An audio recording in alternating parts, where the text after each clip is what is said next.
Bom, eu estou aqui com o livro do Pedro Demo, que vai nos ajudar a passar um pouco por essa primeira etapa do que caracteriza então o conhecimento científico e especificamente em ciências sociais. Primeiro, a metodologia, é bom que fique claro, é um caminho, né? É um caminho para a ciência, mas também ela é central para delimitar, para demarcar o que é ciência e o que não é. Então, se você usa um método científico, é um indicador de que o que você está fazendo é ciência, certo? E, bom, então a gente precisa saber quais são os critérios, né, do método científico, certo?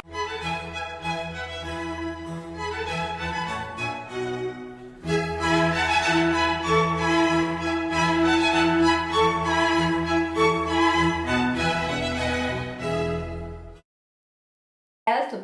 Então, segundo Pedro Demo e muitos autores, existem critérios internos e critérios externos, certo? Vocês vão ter especificamente essas páginas aqui disponíveis, mas entre os critérios internos estão a coerência, a consistência, a originalidade e a objetivação. Tá? O critério externo por excelência é a intersubjetividade. Tá?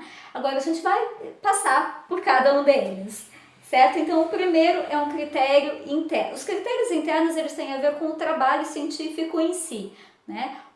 Então, são a análise daquela pesquisa científica ou daquele trabalho, daquela tese, né?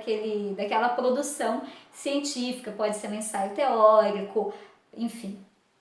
Então, é importante que ele tenha coerência. A coerência vem da onde? A coerência vem da lógica.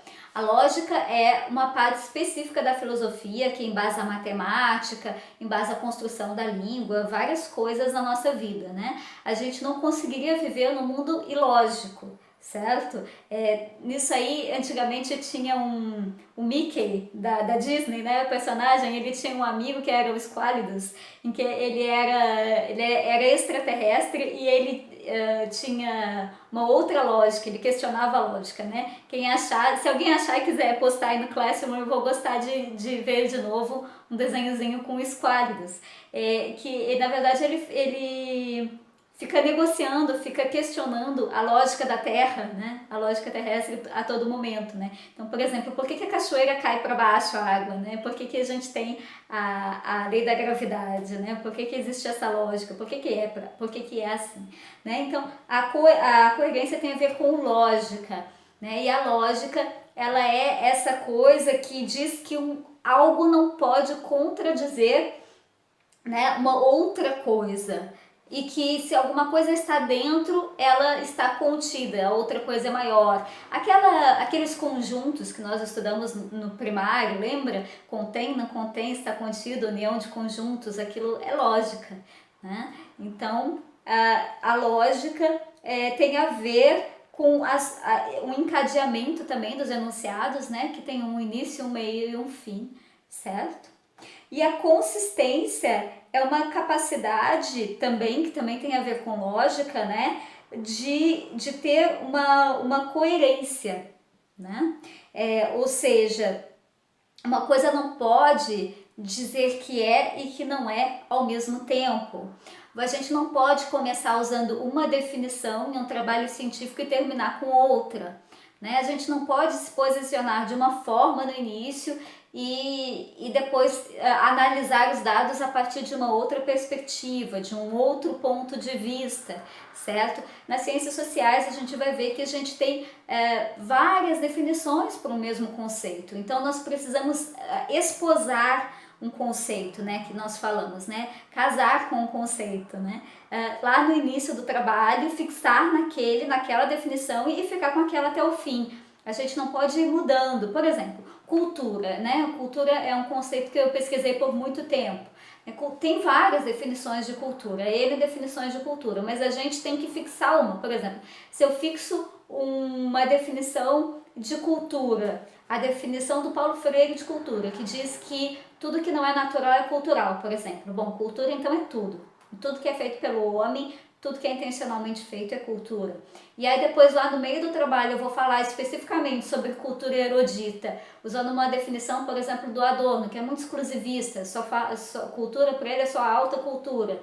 Então não funciona, não casou, não fez sentido, o trabalho está meio esquizofrênico, certo? Então isso não é um bom, isso significa que não será um trabalho científico. Isso é qualquer outra coisa, mas não é um trabalho científico, porque é um trabalho que está misturando coisas, certo? E eu não posso avaliar sobre se eu não me posiciono em aspectos coerentes de partida. Então é um trabalho sem consistência.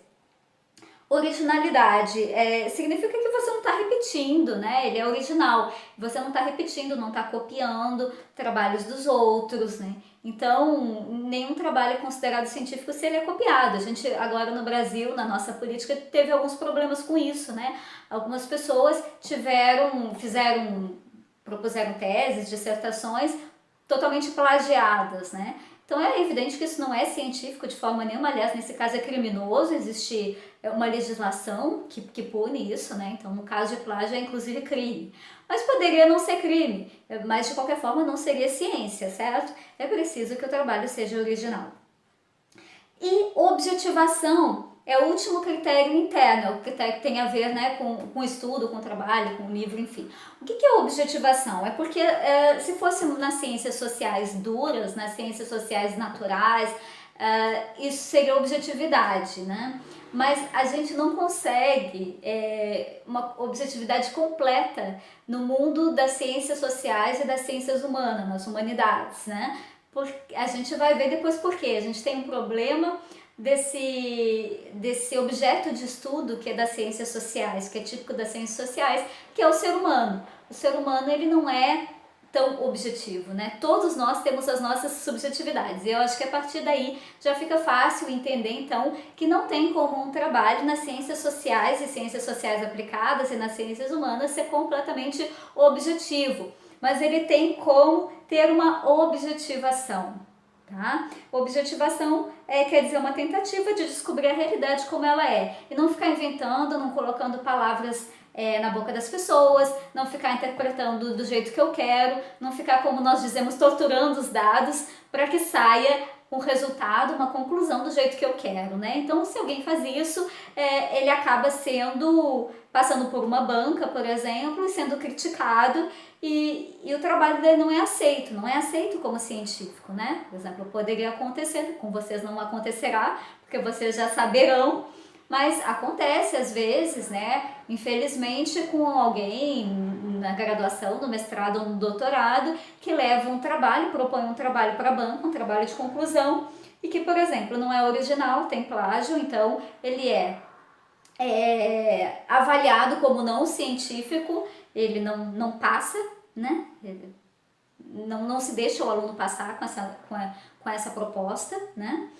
Ou ele tortura os dados e tenta fazer com que os dados sejam uma coisa que eles não são, ou seja, falta de objetivação, então também é considerado não científico. Quando ele não é coerente, quando ele não tem uma coerência interna, quando ele começa falando de uma coisa, termina de outra, então também é um trabalho que não passa numa banca, né?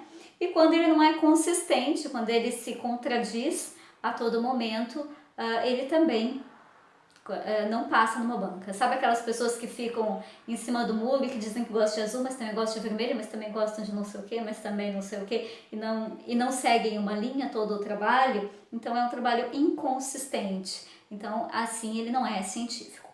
O último critério, que é um critério externo, é a intersubjetividade, que também poderia ser, algumas pessoas chamam de aceitação de pares, né? Ou seja, como é que os outros cientistas, como é que os outros pesquisadores veem o teu trabalho. E é claro, você vai me dizer, professora, mas isso é um critério subjetivo. Sim, a gente tem que se acostumar com isso, porque na verdade nas ciências sociais tudo é permeado de subjetividades, porque nós estamos falando de pessoas e todos nós temos e carregamos a nossa subjetividade desde que nascemos para todos os lugares. O que nós precisamos fazer é um esforço contínuo de compreender as nossas subjetividades, ser sincero, falar isso para o nosso leitor e sempre tentar deixar elas do lado de fora. o máximo possível, o que for possível, mas o que não for, a gente já reconhece elas e diz para o nosso leitor, porque isso também resolve já parte dos nossos problemas. Bom, é um desafio, é o que me faz realmente gostar, né? Foi o que me fez conhecer esse desafio e saber desse desafio, foi o que me fez escolher, inclusive, fazer o vestibular para turismo, porque eu tinha muita facilidade na matemática, na física, nas ciências ditas hard, ou ciências duras, né? Hard, do inglês duro, né? Então, das ciências da natureza, e eu me fascinava por esse universo social, esse universo humano, esse universo subjetivo, e imaginava que isso assim era uma coisa que eu tinha muita dificuldade e que eu realmente queria passar o resto da minha vida me empenhando e estudando isso e compreendendo como é que é essa complexidade toda de cada um ser diferente, complexo, estar mudando a todo tempo e como é que a gente se relaciona em sociedade, certo? Então é disso que basicamente que as ciências sociais e que as ciências humanas se ocupam, né? Então traz muitos desafios, né, para a ciência, para a própria metodologia em si, mas eu realmente é a parte que me faz gostar mais, é a parte para mim que é mais fascinante, mais apaixonante, e eu espero que ao longo do curso ela seja pelo menos muito fascinante, muito apaixonante para vocês também, certo?